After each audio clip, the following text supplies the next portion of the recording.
How to connect Solana wallet to TapSwap. Hello everyone, welcome to our channel. Let's see how we can do it.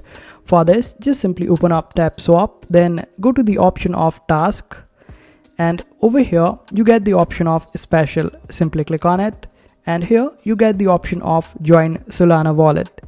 Currently it is not there, but it appears over here time to time. So whenever you see the option of join Solana wallet, simply click on it.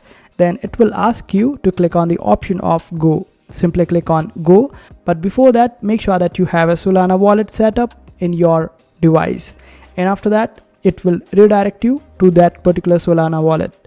Phantom wallet is the default Solana wallet. If you are wondering about it, then you can get Phantom wallet, and after that it will ask you to connect the Phantom wallet with TapSwap. Then you can just simply click on connect and then sign a message. After signing up the message, you will be connected with your Solana wallet through TapSwap, and this is how you do it. I hope this video was helpful. Make sure to hit that like button and also subscribe to our channel for more helpful videos.